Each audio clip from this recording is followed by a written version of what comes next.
Hello everyone and welcome back to the channel. I am of course Carl and we are into the second Sunday of December. So in lieu of that, we of course will be looking at another Christmas related find or findings. Of course, for those of you wondering, we are looking at some older things coming up, so stay tuned for those. So, without further ado, let's get on to today's episode. All right, everybody, so we are going to look at something a little bit different today. Not just because it's a different vacuum that we normally look at, but this is actually not mine. So, my friend Jared, as we've seen in other videos, us going and hanging out at his place and doing sweeper and garbage truck things, this was a machine that he had expressed interest in. Not something that I had at the moment, but I found it. But he had been looking for one of these. This is a 1980 to 83 Eureka model 1784 Rotomatic canister, as indicated right here. Now, this machine came out in what was known as the forest green color, along with a couple wide tracks and some other ESP uprights, and I'll show a couple of pictures of those right here.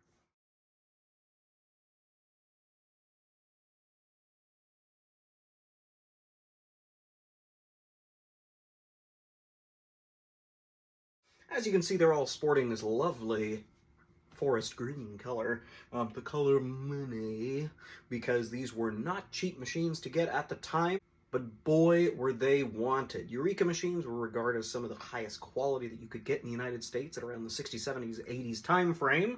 So when this came out, it was clearly to rival Hoover and everything. So this particular machine, of course, is about 99% original. As we can see back here, we have the optional tool pack. Let's bring the machine, take the hose off real quick. Hose also came with a button lock on it, which secured it more snugly. Hoover had a similar design. Now, with the Eureka Rotomatic canisters, we saw some different changes over the years. A lot came with onboard tools, but some basically just had a completely flat back, and you'd have like a tool caddy or something that would come with it. And I do have some more of these, so we will definitely be looking at more over time.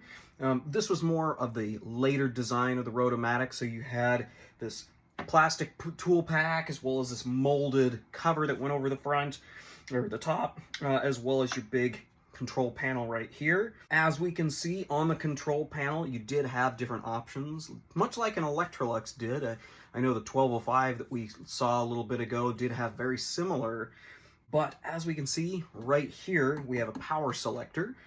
So you could roll this dial right here to do, you know, your curtains, your dusting, your upholstery, your rugs. Essentially what this was just a suction control valve. So it wasn't really necessarily like a computer system that was guiding and changing the RPM of the motor in order to, you know, seek out different levels of dust in different places. No. This was essentially just a valve that would open or shut, much like the Electrolux as well as any others that had that feature. Now, this did also have the onboard tools. I did say this was 99% complete, mostly because we are only missing our crevice tool right here.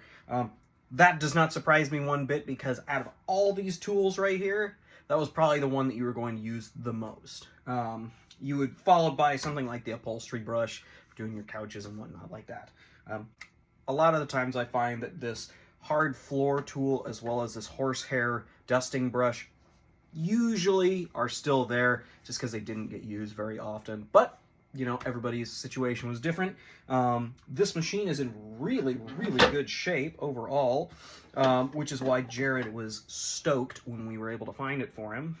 This popped up on Craigslist a little bit ago for a price that, I mean, I would be hard-pressed to pass up on. So this was obviously a meant-to-be situation. Jared, like I said, had expressed interest in trying to find one of these. So when I saw this one, it was meant to be. I'm super stoked for them. I'm really happy with this as well, just because it is a really cool example from the 80s. Now, while I couldn't find any exact ads on this particular machine, I did find one newspaper article that did show this machine, or at least one that looked exactly like it, and I'll show that right here.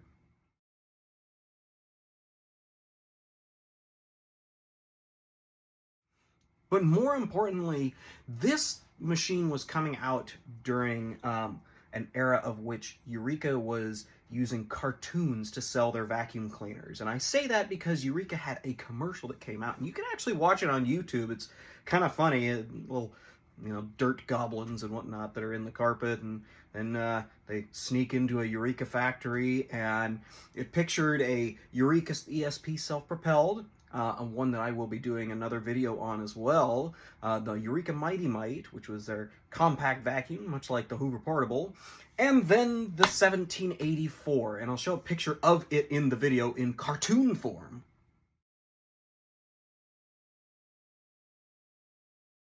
As you can see, and you might even be able to see a little bit in the kind of the forefront of the cartoon, the little dust goblins, but it was mainly to advertise in such a way that would get your attention, because, usual vacuum commercials at this time were, real life, people using them, talking about them, that really weren't going to get anybody's attention. But using cartoons, you not only got your attention, but you got your kids' attention as well, because obviously it's a cartoon there. I mean, makes complete sense. So, the kids would identify the vacuum, and you would identify the vacuum because your kid was interested in it as well.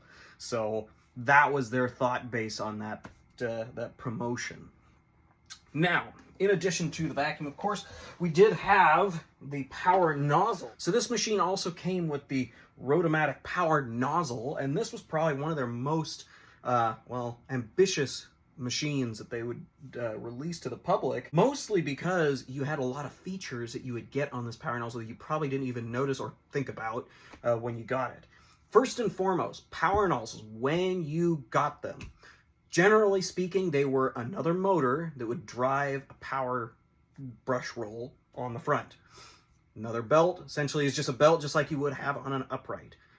And then of course it would go to the hose and into the vacuum, and that's how you would get suction and everything, which was more convenient in a lot of ways for those that needed the tools. However, the Eureka power nozzle, and certain Hoovers did too, started featuring more and more features, and now things out there today are quite a bit more technologically advanced. But the Rotomatic specifically had this power nozzle. Now, it may not look like it has a whole lot of options, but it does, and I'll explain why. First and foremost, you have a headlight. Power nozzles generally never had headlights. Really, there wasn't a lot of reason to have a headlight, mostly because if you vacuumed at night, like you'd have lights in your house. I mean, it's really unneeded.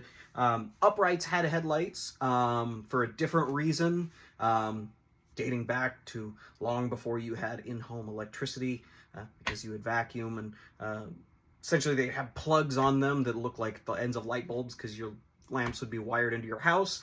So thus, when you'd vacuum with an upright, you would unscrew your light bulb out of the lamp and then screw your vacuum into the lamp, but then you'd be in the dark. So that's why you had headlights on uprights. And I'm sure I will tell this story again.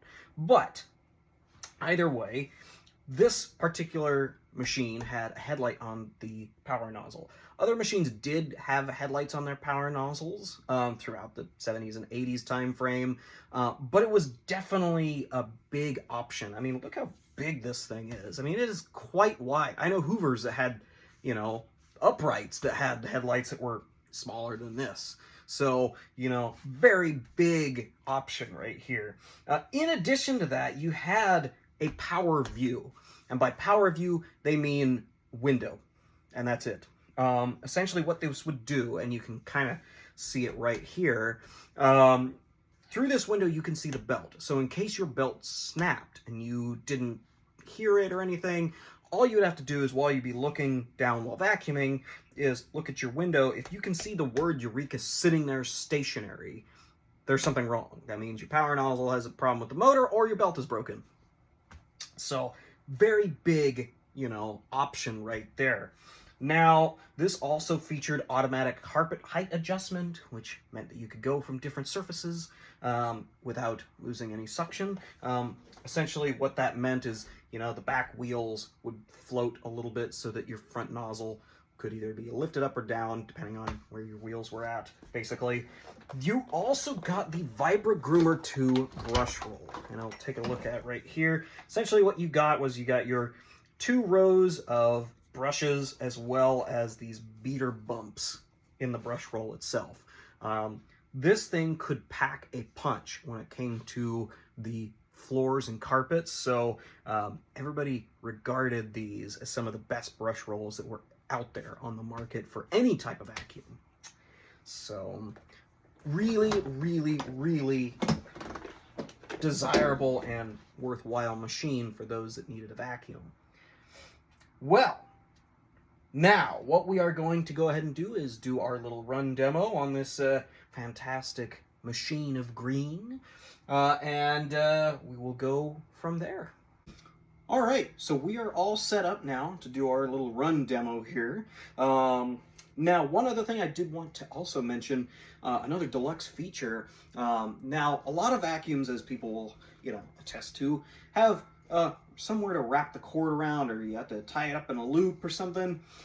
Eureka was one of the pioneers there that would have machines that had cord winders. Now, Hoover had them too, and as well as some other vacuums out on the market. However, Eureka had them, and essentially it was a big staple for their pieces, which would continue into Montgomery Ward's machines, as well as, you know, other private labels that they would make for people. So cord winders were big, big, big with Eureka. Now, I will admit, being as this is a used machine, of course, I have not done very much to it other than just a little bit of sprucing up to make it nice for the video today. But alas, I am out of headlights, so the headlight on the power nozzle is burned out, unfortunately. But the power window is all set up and good, so we will be able to see that belt spinning around rapidly. So let's see how this thing does.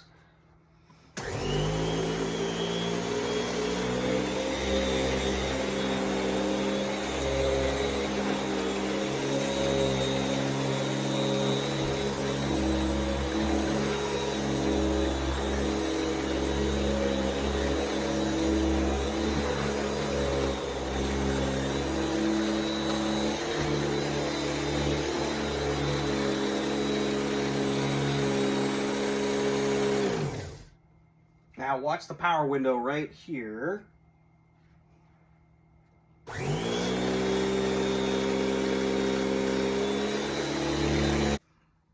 Well, everybody, I hope you enjoyed our little video on the 1981-ish Eureka Model 1784. It is a really cool machine, and I really hope that Jared enjoys it when he gets it. Either way, I hope you guys have a good rest of your week, and we will see you in the next one.